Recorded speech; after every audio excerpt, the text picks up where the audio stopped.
খুবই মজার একটা ঝাল নাস্তা নিয়ে হাজির হলাম। আশা করি সবার খুব ভালো লাগবে, কারণ একদম অল্প খরচে অল্প সময়ের মধ্যে এই ঝাল নাস্তাটা বানিয়ে নিতে পারেন। চলেন কিভাবে বানিয়েছি দেখাচ্ছি।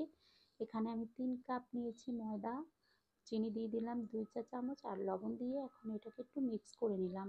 এখন এখানে আমি 4 টেবিল চামচ তেল দিয়ে দিলাম, দিয়ে ভালো করে এটাকে কিন্তু মিক্স করতে হবে ঠিক এভাবে। এভাবে মিক্স করে এখন নর্মাল পানি দিয়ে তারপরে একটা টাইট ফিট ডো করতে হবে, তবে একদম কিন্তু লেতলেতে নরম করা যাবে না। 10 মিনিট আমি এটা রেস্টে রেখেছি। এদিকে আমি একটা প্যানে তেল দিয়ে তারপরে আমি একটু ডিম দিয়ে দিলাম। এখানে আমি 4টা ডিম দিয়েছি, আপনারা চাইলে বেশি কম দিতে পারেন, কোনো সমস্যা নেই। এরকম একটু ঝুরো ঝুরো করে নিব। তারপরে এখানে দিয়ে দিচ্ছি আমি পেঁয়াজ। এখানে আমি 4-5টা পেঁয়াজ কেটে দিয়ে দিলাম। এই পুরটা খেতে যা ভালো লাগে বিশ্বাস করবেন। তারপর সয়া সস দিয়ে দিলাম, টমেটো সস, কাঁচামরিচ, তারপরে দিয়ে দিলাম চিকেন পাউডার।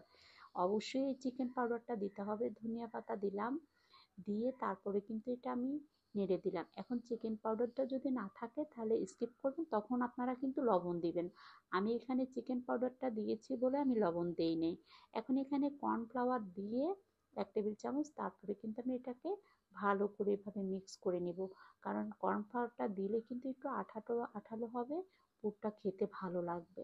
আমি পুরটা ঠান্ডা করতে দিয়েছি। এদিকে যে 10 মিনিটের জন্য রেস্টে রেখেছিলাম ওটা আমি এখন একটু সফট করে মথে নিয়েছি। এখান থেকে লিচি কেটে একটু বড় সাইজের একটা রুটি বেলে নিব, ঠিক মোটাটা এরকম হবে।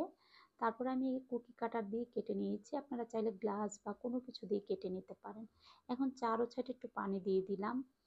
আমি পানি দিয়ে তারপরে কিন্তু লাগিয়ে নেব। এখানে মাঝখানে পুরটা দিব, তবে যে সাইডে লাগাবো সেই সাইডে যেন পুরটা না পড়ে।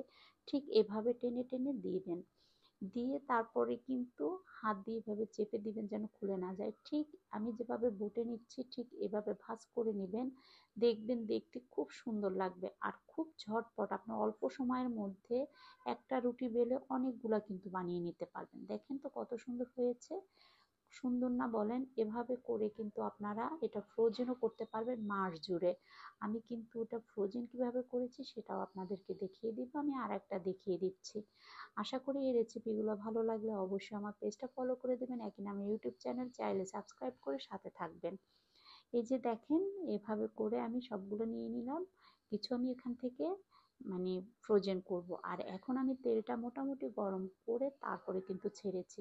এখন চুলার আঁচটা কমিয়ে রেখে আস্তে আস্তে ভাজবেন, দেখবেন খুবই ক্রিস্পি হবে, মানে মুচমুচে হবে। আর এটা কিন্তু খেতেও খুব ভালো লাগবে। আর এই যে দেখেন আমি উল্টিয়ে পাল্টিয়ে বারবার কিন্তু এটাকে ভেজে নিচ্ছি।